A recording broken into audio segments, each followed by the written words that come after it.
Welcome back to Introduction to Bots. In this set of slides, we'll talk about the process of developing the bots themselves.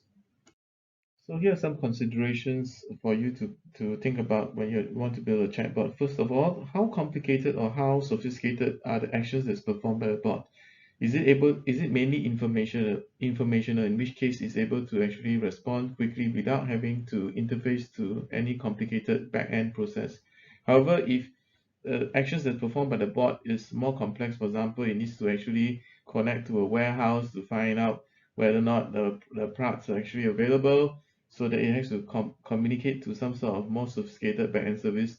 Then your bot engine needs to be able to support that. So how complicated is the actions performed by the bot is one point of consideration. Another point is that how intelligent do you need the bot to be? How much learning do you need the bot to have from the interactions of the user?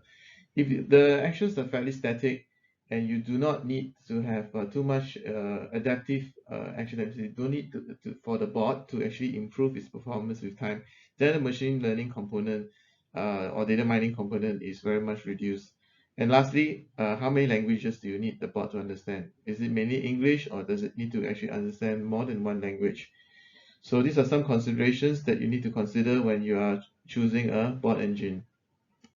So here's a list of bot engines. Some of them are actually available for free and others are actually commercial engines. So um, one thing that you should consider is that when you build a bot, it's often not the end of the story when you have completed the implementation. Most bots require retraining for new user requests with time. So you need to also consider how easy it is for your team to maintain the bot after it's been developed. So the initial cost, even if the engine is free, and you find that actually you need to have a developer come in to actually make any changes, that may not be the best or ideal case. So do consider the maintenance or the retraining of the bot and not just the initial development effort that's required.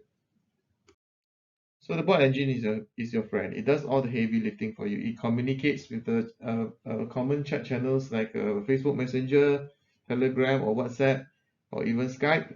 So you do not need to actually worry about the interfacing to all these different chat channels. Secondly, any machine learning components or natural language understanding to train from the user request itself.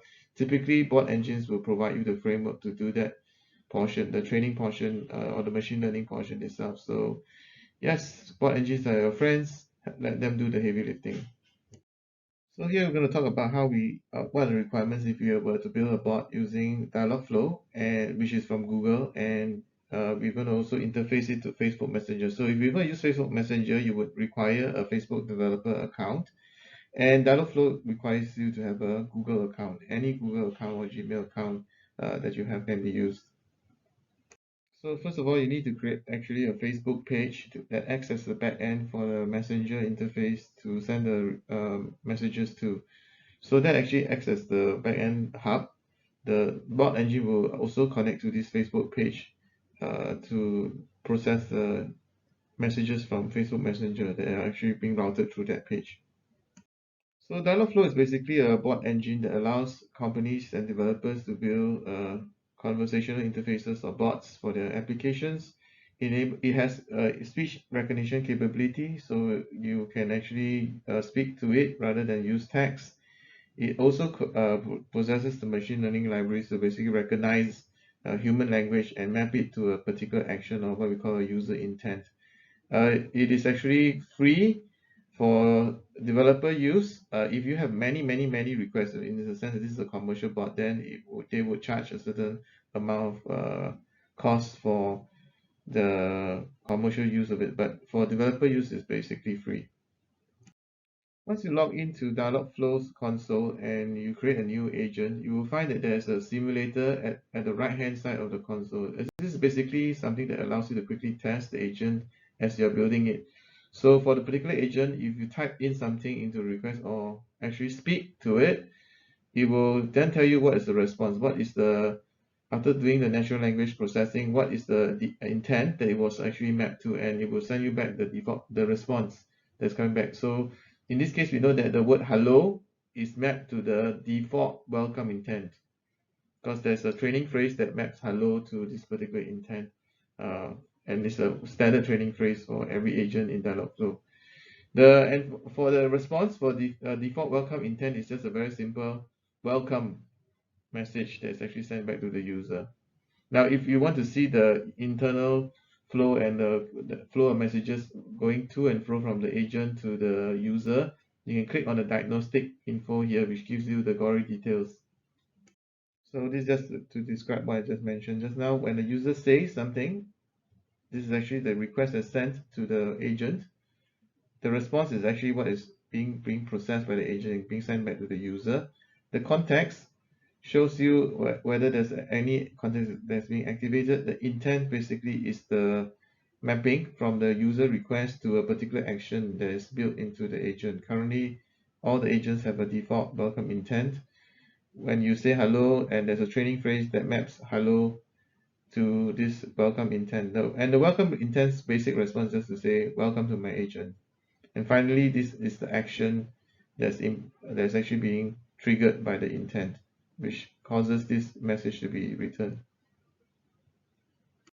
So if you want to see the debug output, right, you click on the diagnostic info, you will see all the raw API calls plus the JSON content that's being passed to and fro.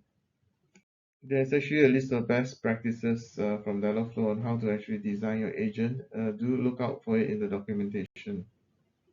So as you're designing your agent, you need to think very hard about the purpose of your agent. What are the objectives? What is your business trying to solve by implementing this agent? Is it to reduce the number of queries that your sales team needs to handle? What is it that your users will actually expect from the agent? Do they expect it to be funny, or do they expect it to be quick in its response or accurate in its response? How often will users actually interact with your agent? Is it on a daily basis, hourly? And you need to basically balance your user goals with your own business goals, because the user may expect a lot, but it's not something which you're prepared to actually do in fulfilling the bot. Because the more sophisticated the bot is, the higher the cost of actually developing it, and also the cost of maintaining it or retraining it with time.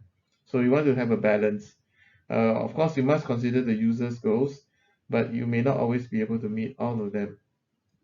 So in summary, we have learned about the bot architecture, how bots are actually able to interface with different messaging channels. We learned about some of the possible applications of bots, and lastly, we have a very high level overview of how the process of developing of a bot actually goes.